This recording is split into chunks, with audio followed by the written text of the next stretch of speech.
इसी बीच नीट का paper leak हो गया, जिसकी वजह से नीट की तैयारी कर रहे 12 से 14 छात्रों ने सुसाइड कर ली। पाकिस्तानी फंडेड होने के आरोप लगे। तो जनता अपने देश के लिए जान देने को भी तैयार थी, उसको रोड पे आके किसी एंटी नेशनल के साथ या किसी पाकिस्तानी के साथ प्रोटेस्ट करना पड़ा। तो इसमें हेलो दोस्तों, तो आपने सीजेपी यानी कॉकरोच जनता पार्टी के बारे में तो सुना ही होगा, जो कि एक इंटरनेट की मीम पार्टी से शुरू हुई थी और जिस पर कि अभी आम आदमी पार्टी, तो कभी पाकिस्तानी फंडेड पार्टी और एंटी नेशनल जैसे बड़े बड़े आरोप लगते आ रहे हैं। तो चलिए आज इन सब चीजों पर, इन सब एलिगेशंस पर एक एक करके बात करते हैं लॉजिक और एविडेंस के साथ। और इसके साथ साथ देश में पेपर लीक से ही बड़ी प्रॉब्लम चल रही है, जिसके की रीजन मीडिया और गवर्नमेंट है। इसके बारे में वीडियो के एंड में बात करेंगे। तो चलिए शुरू करते हैं आज के इस वीडियो को।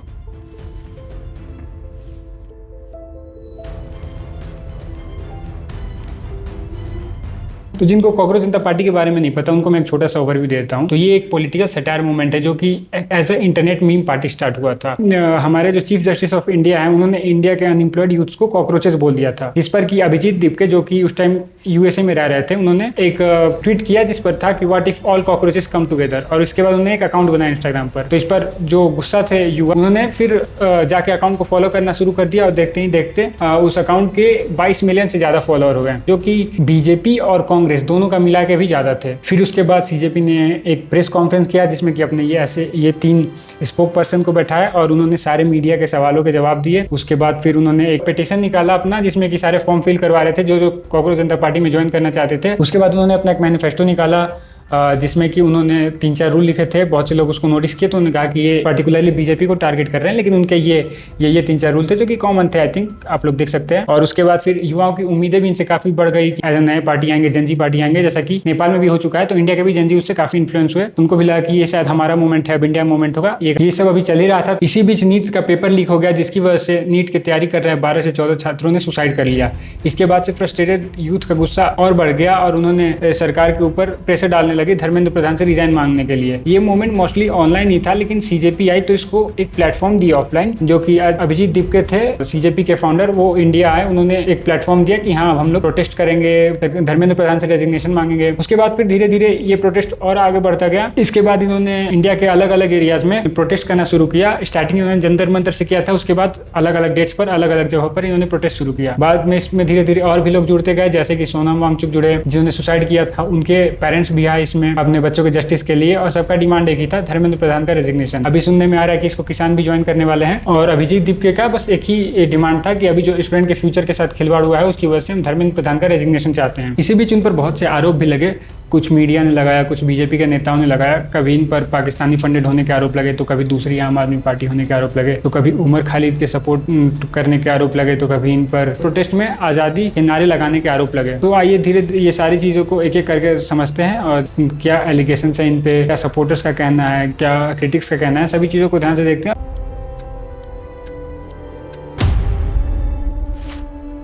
तो सबसे पहला और बड़ा एलिगेशन इन पे ये लगता है कि ये पाकिस्तानी फंडर है। तो आइए इसी एलिगेशन को सबसे पहले देखते हैं। तो कुछ लोगों का क्लेम है कि सीजेपी का जो भी फंडिंग आ रहा है वो पाकिस्तान से आ रहा है।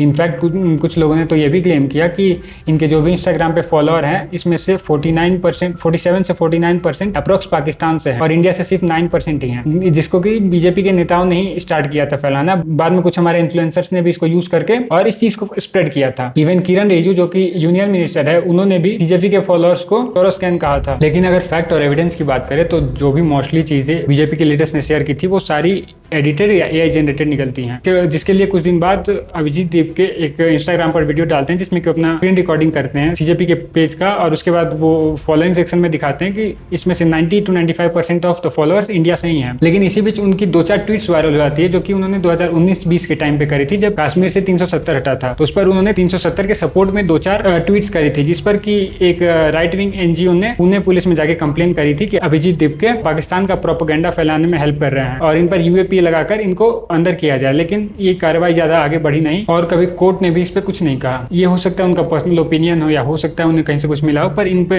पाकिस्तानी के नाम पर सिर्फ ये 4 ट्वीट्स के अलावा और कुछ एविडेंस मिले नहीं है। इस पर मेरा पर्सनल टेक है कि हो सकता है पॉसिबली कि उनका पर्सनल ओपिनियन हो, क्योंकि अगर ये एंटी नेशनल जैसी चीजें होती तो सरकार उन पर जरूर अभी तक एक्शन ली होती। और ये चीजें 7 साल बाद ही क्यों आई, जब उन्होंने प्रोटेस्ट करना स्टार्ट, तो मे भी उनके खिलाफ कुछ ऐसा एविडेंस ना मिला हो गवर्नमेंट को, जिसकी वजह से गवर्नमेंट उन पर एक्शन ले सके। की, वरना वो चाहते तो अभी भी एक्शन लेके उनको एंटी नेशनल प्रूफ कर सकते थे, पर उनके पास ऐसा कोई एक्शन मिला नहीं। और उसके अलावा मेरा सवाल कुछ बीजेपी सपोर्ट से भी है कि अगर आपको लगता है कि वो एंटी नेशनलिस्ट है, लेकिन बाकी आपके जो रोड पर और लोग प्रोटेस्ट कर रहे हैं जो इंडियंस है, वो तो एंटी नेशनल नहीं है, वो तो पाकिस्तानी नहीं है, तो सोचिए इंडियन गवर्नमेंट ने उनको कितना मजबूर किया होगा कि जो जनता अपने देश के लिए जान देने को भी तैयार थी, उसको रोड पे आके किसी एंटी नेशनल के साथ या किसी पाकिस्तानी के साथ प्रोटेस्ट करना पड़ रहा है। तो इसमें गवर्नमेंट और ऑपोजिशन ने हमारे पब्लिक को कितना मजबूर किया होगा कि जस्टिस के लिए उन्हें रोड पर ऐसे एंटी नेशनल लोगों के साथ प्रोटेस्ट करना पड़ रहा है। तो इस चीज से हम एक कंक्लूजन निकाल सकते हैं कि इनके पास कोई वैलिड प्रूफ नहीं है, ये कोई 7 साल पुरानी सिर्फ 370 के ट्वीट को लेकर ये पाकिस्तानी करने का प्रूफ कर रहे हैं। इसके साथ साथ एक और वीडियो सरफेस कर रही है जिसमें कि दिखा रहे हैं कि सीजेपी प्रोटेस्ट में आजादी आजादी के नारे लगे हैं। तो चलिए आइए उसके बारे में भी बात करते हैं।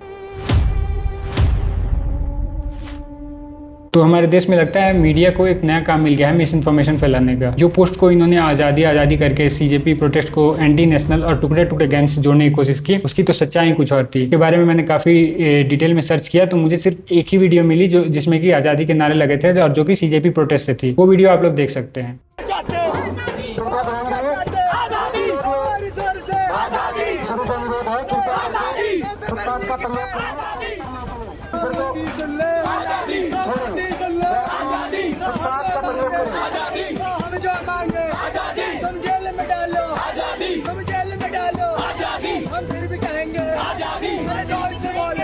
आपने शुरुआत की कॉकरोच जनता पार्टी और अब आज़ादी की जो बात कर रहे हो, किस आज़ादी की बात कर रहे हो? जी, हमको देश की छात्र युवा को, हमको बेरोजगार से आज़ादी चाहिए, हमको ऐसे लगातार होते हुए पेपर लीक से आज़ादी चाहिए जिसके वजह से स्टूडेंट्स को सुसाइड करने। ये वीडियो देखकर किस एंगल से लग रहा है कि ये प्रोटेस्ट टुकड़े टुकड़े गैंग से रिलेटेड है। और इसके अलावा अगर वहाँ पर कोई भी आज़ादी के नारे लगे होते तो अभी तक मीडिया उसको ऑल ओवर इंटरनेट पूरे दिन उसको कवर करती, इस पे प्राइम टाइम शो चलते, लेकिन अभी तक ऐसा कुछ नहीं हुआ, जिसका मतलब कि ये भी मोस्टली फॉल्स क्लेम है। इसके अलावा एक और नया एलिगेशन लगाया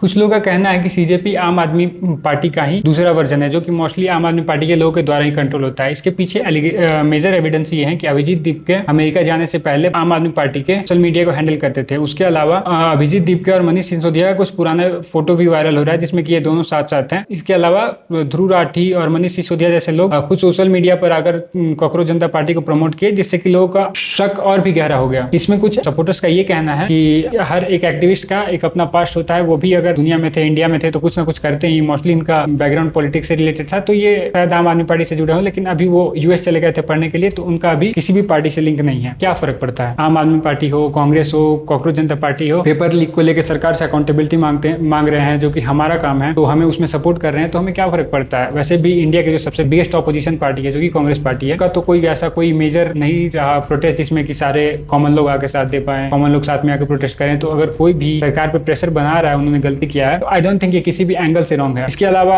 वैसे भी बीजेपी के खिलाफ प्रोटेस्ट करने आरएसएस तो आएगी नहीं, और वैसे भी पॉलिटिक्स में ये एलिगेशन चलते रहते हैं। 2011 में भी जब अन्ना हजारे ने महंगाई के खिलाफ कांग्रेस पार्टी के खिलाफ प्रोटेस्ट किया था दिल्ली में, तो उसमें भी लोगों का मेजर एलिगेशन यही था कि वो बीजेपी द्वारा फंडेड है, बीजेपी से उनका लिंक है। तो ये सब पॉलिटिक्स में कॉमन बात है। हमारा काम है सरकार से सवाल पूछना। और पिछले साल भी नीट के पेपर लीक की बातें बाहर आई थी, इस साल भी नीट के पेपर लीक हुआ। देखा जाए तो ये कंटिन्यूअस सरकार का फेलियर रहा, तो इसमें सरकार की अकाउंटेबिलिटी बनती है। तो इस पर प्रेशर बनाने के लिए कोई भी अगर सामने आ रहा है तो हमें उसको सपोर्ट करना चाहिए। अब उससे क्या फर्क पड़ता है वो कांग्रेस है या आम आदमी पार्टी या कोई और है। अब जैसे कि हमें अगर कोई सस्ता इंटरनेट दे रहा है तो क्या फर्क पड़ता है वो जियो दे, एयरटेल दे, वीआई दे या बीएसएनएल दे। हमें सस्ता इंटरनेट से मतलब है, कोई भी देगा लेंगे। वैसे ही हमें अपने मुद्दे उठाने से मतलब है, वो चाहे कांग्रेस उठाए, आम आदमी पार्टी उठाए, कॉकरोच जनता पार्टी उठाए या बीजेपी अगर खुद ही ये डिसाइड करती है कि मुझे धर्मेंद्र प्रधान से रेजिग्नेशन लेना है क्योंकि वो उस पोस्ट के काबिल नहीं है, तो वो भी सही है। अब इस पे कुछ लोगों का आर्गुमेंट ये आएगा कि धर्मेंद्र प्रधान के रिजाइन देने से ये सब ठीक थोड़ी हो जाएगा। हो या ना हो वो नहीं फर्क पड़ता। एक इंसान के अंदर डर रहना चाहिए। अब आपके घर में कभी चोरी होगी और सिक्योरिटी गार्ड वहीं पे बैठा है, तो आप चोर को तो पकड़ोगे ही, साथ में अपने सिक्योरिटी गार्ड को फायर करोगे क्योंकि उसका काम था वहां पे देखना, लेकिन वो फिर भी उसके रहते भी चोरी हुई। तो ठीक वैसे ही यहाँ पर भी उनका काम था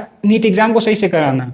माना जो सुसाइड हुआ वो ठीक नहीं था, स्टूडेंट्स को अपने एक एग्जाम को जिंदगी से ज्यादा वैल्यू नहीं देनी चाहिए, लेकिन अगर किसी से गलती हुई है जिसकी वजह से कुछ बच्चे सुसाइड किए हैं, तो फिर ये मिनिस्टर को खुद ही रेजिग्नेशन दे देना चाहिए, उस पार्टी को खुद ही मांगना चाहिए। लेकिन अगर ये वो नहीं मांग रहे हैं तो ये हमारा काम है कि हम कैसे भी करके उनसे रेजिग्नेशन ले या सरकार पे प्रेशर बनाए कि वो मिनिस्टर रेजिग्नेशन दे, वो उस पोस्ट के काबिल नहीं है। तो और जो लोग बोलते हैं कि हमें धर्मेंद्र प्रधान से रेजिग्नेशन तो चाहिए लेकिन हम सीजेपी को सपोर्ट नहीं करेंगे, तो फिर आपके पास क्या ऑप्शन है? सोशल मीडिया पे हैशटैग ट्रेंड करवा करोगे? आपको किसी न किसी चीज को सपोर्ट करके ही ऑलरेडी जो आवाज है उसी को सपोर्ट करके बड़ा बनाना पड़ेगा। आप इंडिविजुअल के पास इतनी पावर नहीं है कि आप सरकार पे इतना बड़ा प्रेशर डाल सको। जब तक हम लोग यूनाइट नहीं होंगे तो उसके लिए किसी न किसी एक को तो आगे आना पड़ेगा। तो अगर अभिजीत दीपकिया है तो क्या हम लोग उनको सपोर्ट नहीं कर सकते? उसके लिए वैसे भी जो रीनीट होगा वो हमारे ही पैसों से होगा, टैक्स पेयर के पैसे होगा। तो अगर हम टैक्स दे रहे हैं तो ये हमारी ही रिस्पॉन्सिबिलिटी है देखना कि हम कहाँ पे हमारे पैसों का खर्च हो रहा है, सही जगह पे हो रहा है कि नहीं। यहाँ पे चाहते तो एक ही बार नीट होती, पेपर लिखना होता तो कुछ पैसे बच जाते, लेकिन ये सरकार की गलती है, उसकी अकाउंटेबिलिटी किसी को लेनी पड़ेगी। चलिए इसके साथ चलते हैं एक और बड़े मुद्दे पर जो कि पेपर लीक से भी बड़ा है और ये आने वाले टाइम में इंडियंस को बहुत ज्यादा ही अफेक्ट करेगा। और इन सबसे भी बड़ी चीज एक और चीज़ है जो कि इंडिया में बार बार रिपीट हो रही है। ये स्टार्ट हुई थी बीजेपी गवर्नमेंट के आने के बाद से ही, और इसमें हमारी गवर्नमेंट और मीडिया दोनों का बराबर हाथ है। कोई भी अगर पॉलिटिकल पार्टी या फार्मर्स मेरी सरकार के खिलाफ कोई प्रोटेस्ट करते हैं, सवाल उठाते हैं या अकाउंटेबिलिटी मांगते हैं तो इन्हें तुरंत या तो प्रो पाकिस्तानी या तो एंटी नेशनल या तो चाइनीज स्पाई कुछ भी या अर्बन नक्सल बोल दिया जाता है। ये बीजेपी की एक ट्रिक हो गई है अपने चीजों से पल्ला झाड़ने की। इससे सरकार को अकाउंटेबिलिटी भी नहीं देनी पड़ती और प्रोटेस्ट भी दबा दिया जाता है। चाहे वो लद्दाख में सोनम वांगचुक का केस हो या इथेनॉल पर पानी के वेस्टेज को लेकर सवाल उठाना हो या दिल्ली में हो रहे एयर पॉल्यूशन पर प्रोटेस्ट करना हो। किसी में चाइनीज एजेंट बोल दिया जाता है तो किसी में एंटी नेशनल, तो किसी में चार लोग आके कुछ भी नारा दे देते हैं एंटी नेशनल, और बस उसी क्लिप को यूज करके मीडिया चारों तरफ प्रोटेस्ट को वायलेंट बता देती है। फिर बाद में पुलिस भी उसका यूज करके प्रोटेस्ट को खाली करने का काम करती है। इवन स्टार्टिंग में तो आईटी सेल ने कांग्रेस तक को एंटी नेशनल प्रूफ करने का ट्राई कर दिया था। मतलब सीरियसली जिस पार्टी के हाथ में 75 साल तक हमारे देश की बागडोर रही, तो आप उसको एंटी नेशनल कैसे प्रूफ कर सकते हैं? मतलब उनके हाथ में ही पूरा देश था। अगर वो चाहते तो इंडिया आपको किसी अफ्रीका के देश जैसा मिलता, पर हाँ मानता हूं उनके कुछ डिसीजंस गलत थे। वो शायद देश को थोड़ा अच्छे से हैंडल कर सकते थे। और इस लेवल के भी लोग हैं हमारे देश में जिनको कि मिसमैनेजमेंट और एंटी नेशनल के बीच में अंतर नहीं पता। उन्हीं का फायदा ये गोदी मीडिया और सरकार मिलकर उठाते हैं। मतलब सरकार पेपर लीक करे या आपकी गाड़ी में एथेनॉल मिलाए, अब आप उनसे सवाल भी नहीं उठा सकते। अगर आप सवाल उठाते हैं तो आप एंटी नेशनल हो जाते हैं। तो समझ नहीं आ रहा है इस देश का असली नेशनलिस्ट कौन है? सिर्फ वही लोग जो बीजेपी को आंख बंद करके सपोर्ट करते हैं। और ये वर्ल्ड की सबसे बिगेस्ट डेमोक्रेसी है और यहाँ पे अगर आप सवाल पूछना भी सरकार को थ्रेट माना जाता है, इंडियन गवर्नमेंट के लिए थ्रेट माना जाता है, तो फिर ये कितने दिन तक डेमोक्रेसी चलेगी, ये भी सोचने की ही बात है। इस पर बात करें तो ये अलग ही वीडियो बन जाएगा। वैसे आप लोग बताइए, क्या आप लोग को लगता है ये सीजेपी सही में यूथ के लिए प्रोटेस्ट कर रही है या ये सिर्फ उनका फेम गेन का फॉर्मूला है? जो भी आपका ओपिनियन है कमेंट सेक्शन में लिख सकते हैं। वैसे कल सीजेपी रहे या ना रहे, लेकिन अगर कोई भी जनता के प्रोटेस्ट को एंटी नेशनल या पाकिस्तानी फंडेड बोल दिया जाएगा तो आपको लगता है कि इंडिया में कोई जेन्युइन प्रोटेस्ट करने की कैपेसिटी किसी में बचेगी? ये आपका ओपिनियन क्या है? कमेंट सेक्शन में जरूर बताएं।